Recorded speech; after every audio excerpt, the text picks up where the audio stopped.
ফেসবুকে এখন ভাইরাল একটা টপিক চলতেছে, যেটা হচ্ছে রাসেল ভাইপার সাপ। আসসালামু আলাইকুম সবাইকে। সবসময় আমি ব্লগ ভিডিও নিয়ে চলে আসি, আর আজকে চলে এসেছি একটা সম্পূর্ণ নতুন টপিকস নিয়ে। যে টপিকসটা নিয়ে আমি কথা বলতে চাচ্ছিলাম না, কিন্তু কেন জানি কয়েকদিন ধরে খুব বেশি মনে হচ্ছিল যে এটা নিয়ে কিছু একটা বলা উচিত।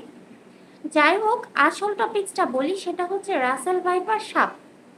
এই বিষয়টা নিয়ে আমরা যে যার মতো করে মিমো বানাচ্ছি, ফানি ভিডিও তৈরি করছি, যে যেভাবে পারি পোস্ট দিচ্ছি। আমরা যারা ঢাকা বা ঢাকার আশেপাশে আছি, আমরা অবশ্যই ভালো করে জানি যে হয়তোবা রাসেল ভাইপার আমাদের কাছ পর্যন্ত পৌঁছাতে পারবে না, অথবা আমাদের কোনো ক্ষতি হবে না, এই কনফিডেন্সটা হয়তো আমাদের আছে। ঠিক আছে, কিন্তু যারা একেবারে ওই অঞ্চলগুলোতে বিলং করে, যেখানে রাসেল ভাইপার সাপের উপদ্রবটা বেশি হয়েছে বা পাওয়া যাচ্ছে, সেখানের মানুষগুলা কতটা অসহায়, তারা কতটা আতঙ্কে আছে, সেটা ট্রেন্ড হচ্ছে যে কোনো কিছুকে আমরা বিনোদনের একটা উৎস হিসাবে মেনে নিই। ঠিক আছে, এখন এই যে রাসেল ভাইপার সাপ, এটা তো অবভিয়াসলি বিষাক্ত, তাই না? এটা তো বলার উপেক্ষা রাখে না যে এই সাপটা অবশ্যই বিষাক্ত। আচ্ছা, যদি এটা বিষাক্ত না হয়, তাহলে এই যে কৃষক মারা যাচ্ছে, মানুষ মারা যাচ্ছে, এটা তো মিথ্যা না, তাই না? তো এখানে আমি যেটা বলতে চাচ্ছি, আমি কাউকে ছোট করে বা কষ্ট দিয়ে বা কাউকে অ্যাটাক করে কথা বলতে চাচ্ছি না।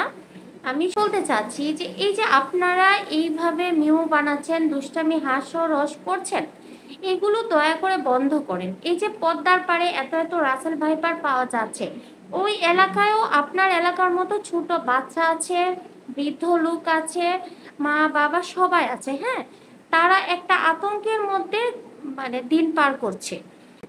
আরেকটা কথা হচ্ছে, এই যে কৃষকরা আমাদের দেশটাকে বাঁচিয়ে রেখেছে, হ্যাঁ, আমাদের দেশটাকে এখনো সুন্দর করে রেখেছে। সব থেকে বেশি সাপের কামড়ের কারণে মারা গিয়েছে কৃষক।